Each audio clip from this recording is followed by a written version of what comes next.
मला वाटतं बोलण्यासारखं काही राहिलेलं नाही, सगळं व्हिडिओमध्येच आपण सर्वांनी पाहिलेलं आहे. त्या व्हिडिओमधल्या प्रत्येक फोटोमध्ये तुम्हा आम्हा सर्वांना एक गोष्ट निदर्शनात येईल. ती महत्त्वाची गोष्ट अशी आहे, सगळ्यात पुढे मी आहे आणि माझ्या पाठीमागे तुम्ही आहात, असा साहेबांचा एकही फोटो नाही. त्या प्रत्येक फोटोमध्ये तुम्ही आम्ही सर्वजण एका लाईनमध्ये समान आहोत आणि सर्वांना पुढे घेऊन जाण्याची जी ताकद आहे.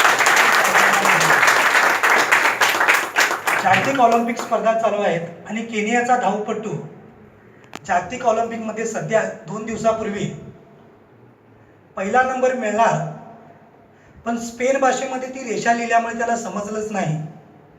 आणि त्याच वेळी फ्रान्सचा येणारा जो धावपटू होता त्याच्या ते लक्षात आलं, अरे हा रेषेपर्यंत पोहोचलेला आहे पण तो रेषा पार केलेला नाही, अजून पद जिंकलेलं नाही, मला पुढे जाता आलं असतं.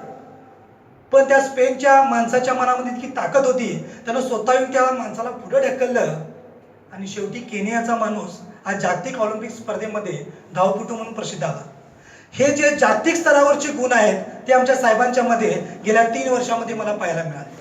अत्यंत महत्त्वाचा गुण आहे. सर्वांना सोबत जाणारा जो असतो तोच खऱ्या अर्थानं बहुजन समाजाचा नायक झालेला असा हा भारताचा इतिहास तुम्हाला आम्हाला पाहायला मिळेल. मी ज्यावेळी पहिल्यांदा साहेबांना पाहिलं त्यावेळी फ्लडची स्थिती होती, माझी फोन तुटी होती. मी ज्यावेळी साहेबांना पहिल्यांदा पाहिलं त्यावेळी माझी फोन तुटी होती आणि त्या फोन तुटीमध्ये साहेब आले आणि त्याच वेळी नदीला पूर आलेला होता. साहेबांना हा भाग नौका होता आणि साहेबांनी मला विचारलं, मिथून या भागात किती ब्रिज आहेत, कोणकोणत्या गावामध्ये पाणी येतं. मी एकटाच होतो चेंबरला, भीत सरांना सांगितलं, सर हे गावामध्ये असं असं असं असं नदी अशी अशी जाते.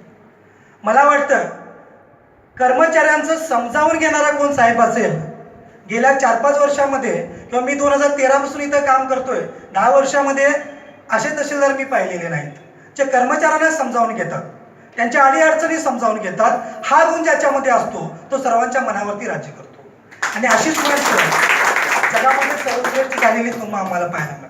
अतिशय प्रेमाने वागणूक देऊन सरांनी फ्लड असेल, कोरोना असेल, सरांनी सांगितल्याप्रमाणे विविध समस्या असतील, लोकांच्या काही समस्या असतील, तांत्रिक अडचणी असतील, या सगळ्यामध्ये सर्व सिब्बंदी वर्गांना एकत्र करून आपण एक कुटुंब आहोत ही भावना सरांनी आमच्यामध्ये निर्माण केलेली आहे.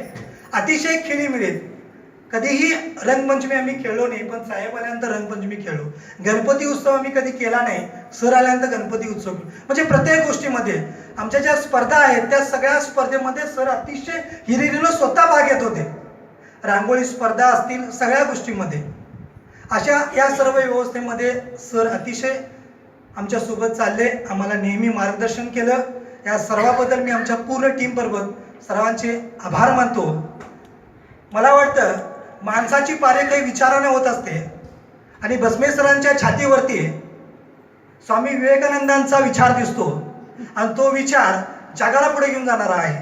आणि मला वाटतं सर्वांच्या नंतर भस्मे सर इथं आलेले आहेत आणि ते सुद्धा याच विचारावरती नक्की चालतील असा विश्वास ठेवतो. साहेबांना पुढच्या करिअरसाठी शुभेच्छा देतो आणि आलेल्या भस्मे सरांचं मी नेहमी स्वागत करतो. आणि शेवटी माझ्याच शब्दामध्ये इतकंच म्हणतो, चातकाने वाट पाही पावसाच्या थेंबाची, वासराने वाट पाही रान गेल्या गायींची, लेकरांनी वाट पाही आईच्या वास्तल्याची, पण सज्जन रसिक श्रोते हो, आपण सर्वजण वाट पाहूया पुन्हा एकदा प्रकाश गायकवाड सरांच्या रूपामध्ये भस्मे सर निर्माण करण्याची